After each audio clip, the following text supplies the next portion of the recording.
Good morning all of you. हमारे YouTube channel geography junction पे आपका हार्दिक स्वागत है।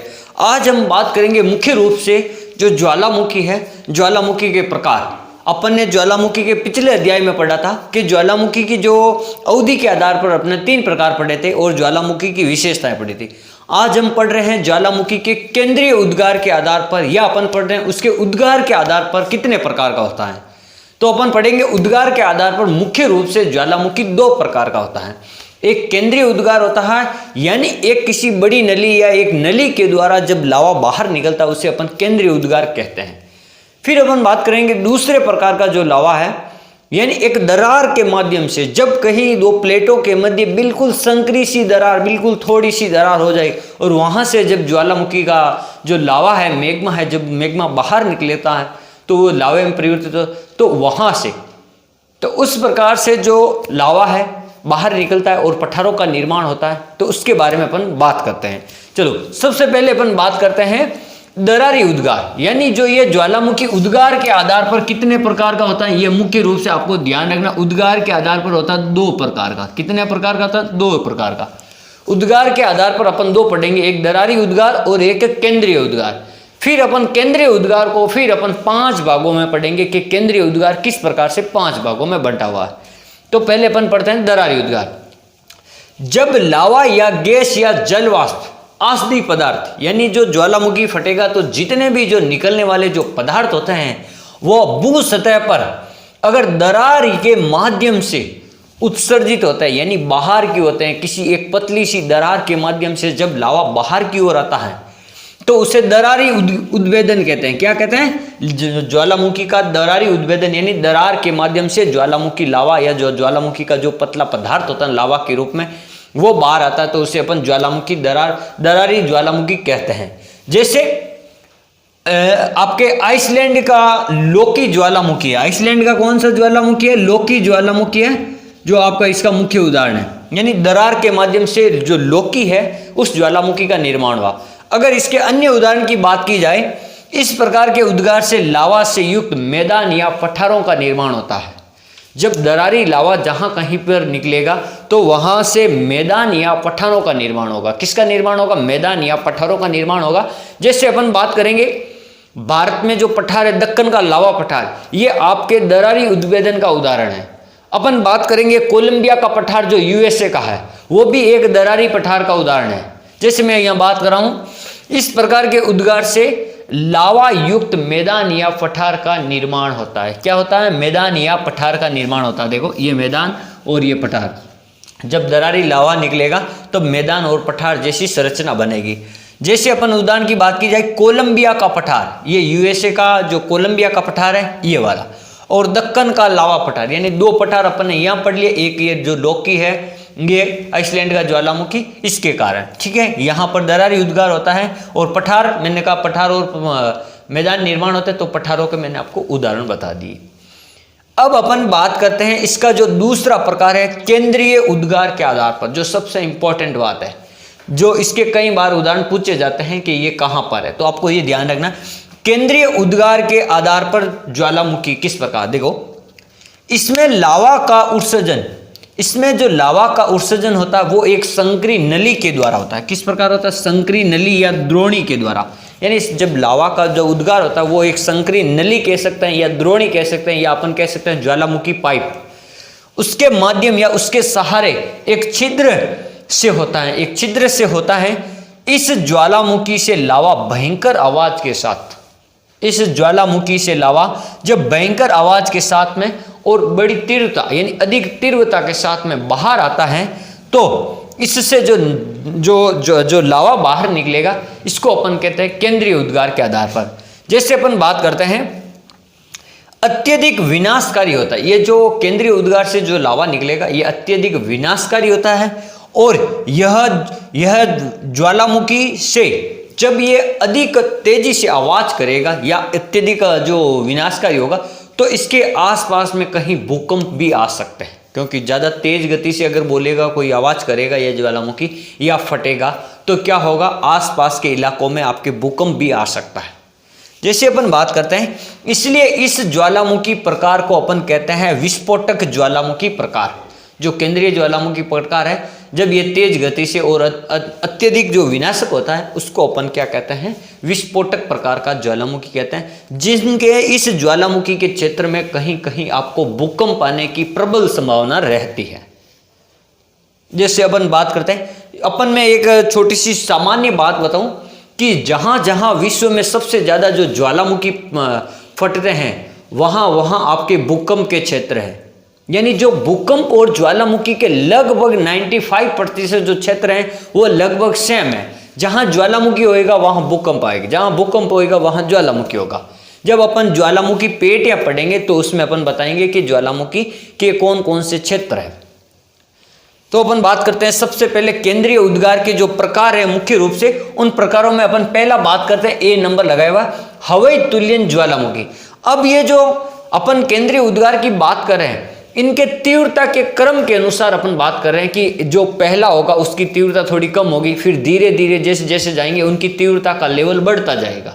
जैसे अपन बात कर रहे हैं हवाई तुल्य ज्वालामुखी, इसकी विशेषता और इसका क्षेत्र कहाँ मैं आपको बताऊंगा। जैसे देखो, उद्गार अति मंद गति से होता है। क्या होता है, जो हवाई तुल्य ज्वालामुखी है इसको अपन शांत ज्वालामुखी भी मान सकते हैं। उद्गार धीरे धीरे होता, बिल्कुल अत्यधिक विस्फोट नहीं होता। उद्गार धीरे धीरे होता है क्योंकि निकलने वाला लावा पतला होता है। निकलने वाला जो लावा है ना पतला होता तो वो जल्दी से निकल जाएगा। अगर गाढ़ा लावा होगा ना तो वो निकलेगा नहीं, कभी कभी मार्ग अवरुद्ध हो जाता है। इसलिए क्योंकि इससे निकलने वाला लावा पतला होता है तथा गैसों की तीव्रता भी क्या होती है, कम होती है, मंद होती है। यानी जो गैसें हैं वो भी धीरे धीरे निकलती हैं। ये लावा पिंड आकाश में केसों की तरह, जैसे अपन के बाल होते हैं ना, जैसे आपने कभी देखा होगा कार्टून वगैरह विज्ञापन वगैरह में टीवी में कि जब किसी व्यक्ति के करंट आता तो उसके बाल ऐसे मेरे अंगुलियों की तरह खड़े हो जाते हैं, ऐसे खड़े हो जाते हैं पूरे बाल। अपन देखते हैं ना, कभी कभी आपने वेस्ट इंडीज के जो लोग होते हैं या केनिया के जो खिलाड़ी होते हैं, क्रिकेट खिलाड़ी, उनके बाल देखना एकदम ऐसे सीधे सीधे खड़े रहेंगे उस प्रकार के। तो वहाँ इस प्रकार से हो जाते हैं। और जैसे आपने देखा होगा जो एक कांटे वाला आता है जो जीव जंतु, जो जैसे ही कोई पास में जाता वो अपना मुंह अंदर डाल देता है, उसका क्या नाम है, उसके समान उनके बाल एकदम तीखे हो जाते हैं, खड़े हो जाते हैं। ठीक है, जैसे अपन बात करते हैं, इसे जो आकाश में केसों की तरह दिखते हैं, इसे स्थानीय लोग अग्नि की देवी कहते हैं। क्योंकि ये जो लावा निकलता तो लाल लाल दिखता है, तो इसे अग्नि की देवी या पेले के बाल कहते हैं। क्या कहते हैं, पेले के बाल, अग्नि की देवी या पेले के बाल कहते हैं। यह कहां पर है, यह हवाई तुल्यन है जो यूएसए में, यह हवाई तुल्यन है यूएसए में। हवाई द्वीप है ना जहां यूएसए में प्रशांत महासागर, तो प्रशांत महासागर का जो चौराया है वो हवाई द्वीप को कहते हैं। हवाई द्वीप प्रशांत महासागर के बीच में है, लगभग उत्तरी अमेरिका और दक्षिण अमेरिका के इधर भाग में। तो इसको अपन हवाई द्वीप को क्या कहते हैं, प्रशांत महासागर का चौराया भी कहते हैं। तो वहां पर इस प्रकार के ज्वालामुखी पाए जाते हैं, इसलिए इनका नाम हवाई तुल्य ज्वालामुखी है। जैसे यह है, एक का नाम है किलाविया, एक है मोना लावा। अब अपन दूसरा पढ़ते हैं स्ट्रोम्बोली ज्वालामुखी। स्ट्रोम्बोली प्रकार का ज्वालामुखी है, कुछ तीव्र गति से। अब देखो, इनकी धीरे धीरे क्या होगी, तीव्रता बढ़ती जाएगी, 1 से 2 में ज्यादा, 2 से 3 में ज्यादा, 3 से 4 में ज्यादा। जैसे देखो, कुछ तीव्र गति से होगा, लेकिन कभी कभी मार्ग क्या हो जाता है, कभी कभी जो ज्वालामुखी नली है वो क्या हो जाती है, ब्लॉक हो जाती है, अवरुद्ध हो जाती है। तब काफ़ी देर तक, अगर वो काफ़ी समय तक अवरुद्ध रहती है तो बाद में जहाँ जो अंदर के भाग में गैसें ज़्यादा बढ़ जाएगी तो और तेज गति से विस्फोट होगा। जब अवरुद्ध होने के बाद में तेज विस्फोट होता है और लावा में अम्ल की मात्रा कम होती है और वो पतला प्रकार का होता है। इस प्रकार के जो ज्वालामुखी हैं भूमध्य सागर के सिसिली द्वीप के पास या लिपारी द्वीप के पास में आपको मिलेंगे, जिसको अपन कहते हैं स्ट्रोम्बोली तुल्य ज्वालामुखी। ये जो भूमध्य सागर के पास में सिसिली या लिपारी द्वीप समूह मिलेगा वहां पर ये मिलेंगे। वर्तमान में इसमें क्या है, वर्तमान में इस स्ट्रोम्बोली तुल्य ज्वालामुखी में लगातार क्या हो रहा, उद्गार हो रहा है, लगातार जो आग है, जो लावा निकल रहा है। इसलिए इसको क्या कहते हैं, भूमध्य सागर का प्रकाश स्तंभ कहते हैं। क्योंकि जो भूमध्य सागर है वहां पर क्या है, ये जो ज्वालामुखी जहां से निकल रहा है उसके चारों ओर लाइट हो गई, यानी रोशनी ही रोशनी हो गई आग से। तो इसलिए उसको क्या कहते हैं, दूर से ऐसे अपन को दिखेगा कि दूर से जब अपन कभी देखते हैं तो दूर से अपन को लाइट नजर आती है ना, तो इसकी जो लाइट है दूर दूर तक दिखती है। इसलिए इसको क्या कहते हैं, भूमध्य सागर का प्रकाश स्तंभ। फिर बात करते हैं वल्केनो तुल्य ज्वालामुखी। वल्केनो उद्गार अत्यधिक भयंकर, यानी अब धीरे धीरे इनकी मात्रा बढ़ती जा रही है, तीव्रता। उद्गार यानी जो उत्पन्न होगा जब ये फटेगा तब इसका भयंकर होगा। और उत्सर्जित लावा गाढ़ी प्रकृति का, अब धीरे धीरे इनकी जो प्रकृति है, जो लावा है वो थोड़ा गाढ़ा टाइप का मिल रहा है, गाढ़ा। और लावा अत्यधिक चिपचिपा, यानी जब गाढ़ा होगा तो अत्यधिक चिपचिपा और लिसा होगा, वह लसा होगा। निसृत पदार्थ, जो अन्य पदार्थ निकलते हैं वो आकाश में दूर दूर तक गोभी के फूल के आकार की तरह, जैसे इस प्रकार से दिखेंगे आपको दूर दूर तक, इस प्रकार से, ये इस प्रकार से गोभी के फूल की तरह, ऐसे गोभी का फूल होता है ना, उसकी तरह आपको ये नजर आएंगे दूर दूर से। ये वाला जो आपका वल्केनो प्रकार का है। फिर अपन पढ़ते हैं, एक आता है विसुवियस। विसुवियस है 4 नंबर का। जैसे यह वल्केनो प्रकार का जो ज्वालामुखी होता है फूल गोभी के आकार का होता है, तथा उत्सर्जित जो लावा होता है वो अत्यधिक तेज गति का या अधिक ऊंचाई तक जाता है। इसका जो लावा है वो अधिक तेज ऊंचाई तक जाता है। इटली का जो एक नेपल्स नगर है, नेपल्स नगर, वहां पर इस प्रकार का जो ज्वालामुखी आपको देखने को मिलेगा, विसुवियस तुल्य ज्वालामुखी। कहां पर मिलेगा? इटली के पास में। ये हो गए 4 नंबर। अब अपन पढ़ते हैं 5 नंबर है पीलियन तुल्य ज्वालामुखी, जो सबसे विस्फोटक और सबसे भयंकर प्रकार का है। यह तीव्र विस्फोट के साथ, यानी इसमें सबसे तेज गति से विस्फोट होगा, अत्यधिक विनाशक होगा, यानी इससे बहुत अधिक विनाश होता है।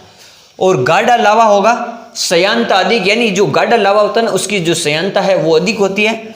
और पश्चिमी जो द्वीप समूह है, पश्चिमी जो द्वीप समूह है, वहां पर एक द्वीप है मार्टिनिक द्वीप, वहां पर एक द्वीप है मार्टिनिक द्वीप। उस द्वीप पर, ये जो मार्टिनिक द्वीप पर पीली ज्वालामुखी, यानी पीली नाम से एक ज्वालामुखी का विस्फोट हुआ था। उस ज्वालामुखी का विस्फोट हुआ, उसको नाम दे दिया पीली। पीली ये हुआ था आपके 1902 में। कब हुआ था? 1902 में, 1902 में। और इसी प्रकार का पीलियन तुल्य, यानी जो अत्यधिक विस्फोट का एक हुआ था आपके जो सुंडा जल संधि है, सुंडा जल संधि में एक क्राकोतोवा नाम का ज्वालामुखी हुआ था 1983 में। कब हुआ था? 1983 में सुंडा जल संधि में हुआ था। इसकी भी जो विस्फोट की जो आवाज है बहुत ही तेज गति से थी।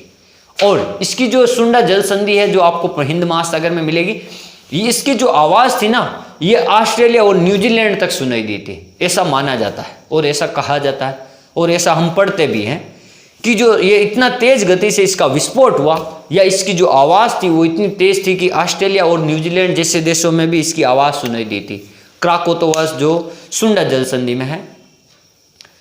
इनके जो ज्वालामुखी से फटने से जो ऊपर का छिद्र होता है ज्वालामुखी, वहाँ पर कहीं कहीं बार वो छिद्र इतना बड़ा हो जाता है, वहाँ वर्षात का पानी भर जाता है कि वहाँ पर जो क्रेटर या कोल्डेरा, क्रेटर झील बन जाती है। और क्रेटर झील का जो विस्तृत रूप होता है ना उसको अपन कोल्डेरा कहते हैं। और उस कोल्डेरा में पानी भरने से कोल्डेरा झील का निर्माण होता है, जो मैंने आपको पिछले अध्याय में बताया था। तो ये जो सुंडा जल संधि है ना, ये ज्वालामुखी क्राकोतोवा, यह एक विश्व का सबसे बढ़िया उदाहरण है कोल्डेरा झील का। किसका उदाहरण है? कोल्डेरा का। ये आपको ध्यान रखना। कहीं कार्डिलेरा भी लिखा है, लेकिन ये कोल्डेरा है, कहीं कार्डिलेरा भी बताते हैं, तो वो एक ही बात है। लेकिन अगर सबसे अच्छा उदाहरण है तो सुंडा जल संधि का। तो आज हमने पढ़ा कि जो ज्वालामुखी उद्गार है उनका जो दूसरे प्रकार का जो उद्गार के आधार पर अपने वर्गीकरण पढ़ा था, तो उस वर्गीकरण के आधार पर हमने पढ़ा था 2 प्रकार का होता है, एक केंद्रीय और एक दूसरा दरारी। और दूसरे जो केंद्रीय उद्गार होता है वो फिर 5 प्रकार का अपन ने पढ़ा था इन बारे में, और 5 अलग अलग प्रकार और इनके उदाहरण बताए थे। Thank you. हमारे इस वीडियो को अधिक से अधिक लाइक, सब्सक्राइब और शेयर